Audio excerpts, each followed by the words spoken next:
Welcome back to Free Media. I'm Amber Duke. And I'm Robby Soave.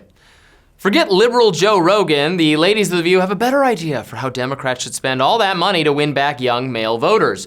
Joy Behar says Democrats need to educate young men about how sexist they are. That's the ticket. Watch this. You want to know what I think? I think it's a waste of money. Maybe these guys should spend their money on teaching men to not be such sexists. Maybe that's it. But the stats don't bear that out now. Now that we've seen the election results, Donald Trump performed better than the previous several Republicans with most every people group. He did better with black men, better with Latino men, better with white men and white women. Like, it's just a fact that he has tapped into something. And what I think but he was running against a woman, I'm telling you. But I'm saying that men showed up more for him. Oh, so you think that Democrats who were with Biden in 2020 left to be with Trump because they're sexist? I don't know the reason, but it's very suspicious.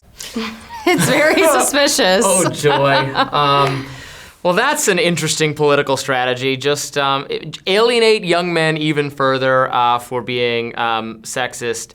And as often happens on The View, other people were trying to introduce somewhat interesting points and conversations, and Joy Behar just totally derailed it. Somebody always derails it in favor of nonsense. I love how the audience at The View always claps for the most insane takes, too. Yeah. Like, whenever Whoopi or Joy go on some unhinged rant, they're just, like, clapping seals, like, yes, go off, queen. But in fairness, if I had a show with a live audience, if there were people, I would fill it with, clapping seals as well. Bill Maher does the same thing. They applaud everything he says on HBO. I appreciate that tendency.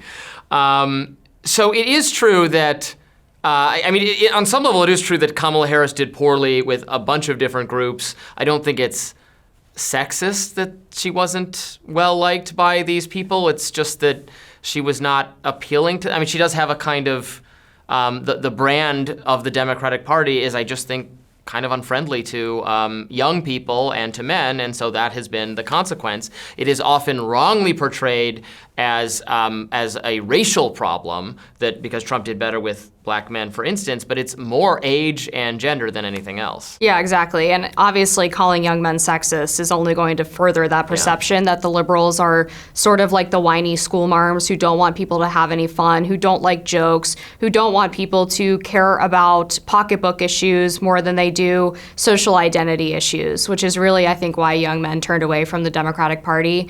They lived through COVID, they lived through Me Too, they lived through the Obama-era rewriting of Title IX regulations, all of these things that directly impact their life, while being told that they were actually the oppressive class and that they had to alter their behavior and feel guilty about their existence in order to make so-called marginalized groups feel better. Meanwhile, they're looking at the future like, well, what is there for me? I can't afford a house. I don't really have a good job here unless I go to college, and then I am going to college with a bunch of women who hate me, and I'm miserable. Like, what is there for me? Yeah, and the only thing I agree with Joy on there is maybe there's no point, and it's just impossible for the Democrats to even compete for this vote anymore. I kind of said that last week on our show.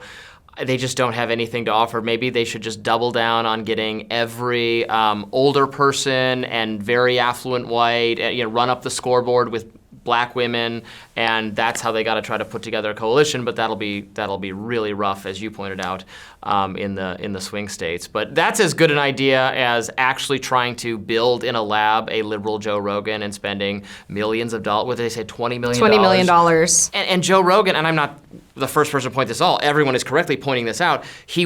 That's not how you got Joe Rogan in the first place. It's a process that occurred organically, that this person uniquely ended up speaking to a massive group of people who maybe on average had slightly left of center politics and now on average have slightly right of center politics based on his influence. And yes, it would be, I don't think they're wrong to consider a strategy of it would be great to have someone like this for us. It's just they don't have a good idea for how to get it. Yeah, and they don't really seem to recognize that they don't have anyone in their party that they can put out to appeal to those groups without workshopping some kind of messaging plan or purchasing a platform. And they haven't seemingly done any soul searching as to why none of their party leaders, in as much as there are any, just don't reach that group. Right. They're not thinking about really the underlying issue of, well, okay, why doesn't this policy